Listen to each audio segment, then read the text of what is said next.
Hurricane Matthew continues to churn just east of the Florida coast, still a Category 3 hurricane bringing devastating damage to some of those areas. But the strongest part of the hurricane remains just off coast. That's the important part to remember right now. But it is moving north and west at 14 miles per hour. Will continue a north and eastward track. And let's look at that track over the next 48 to 72 hours. Current position just off the Florida coast, but expected to move north and then turn towards the north and east along the Carolina coast as we head into your Saturday. But notice winds right now are at 120 miles per hour. But as it begins to make that northeastward track, the winds begin to decrease. It begins to weaken some, going down to a Category 1 as it reaches the Carolina coast. But something that everyone will continue to watch as we head throughout this weekend, especially with some of the impacts and the heavy rain and the potential for flooding. Let's talk about our forecast, though. We're seeing temperatures top out in the upper 70s, right around 80 degrees. Another nice day in store.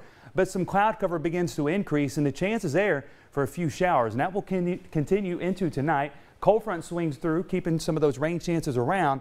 But the reward is really nice. Sunny and much cooler for your Sunday, and it'll feel really nice out there late weekend and into early next week. So let's talk about future view and the weather for us here across eastern Kentucky. We started off at 7 o'clock this evening. Notice some of the cloud cover here across eastern Kentucky and a chance for some of those scattered showers.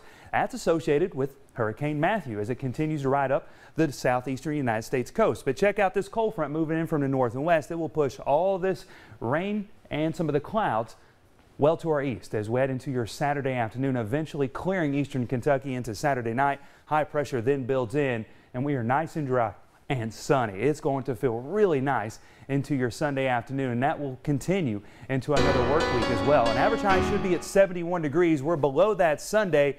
We're at our average on Monday, but back into the low, even mid 70s as we head throughout next midweek under partly to mostly sunny skies.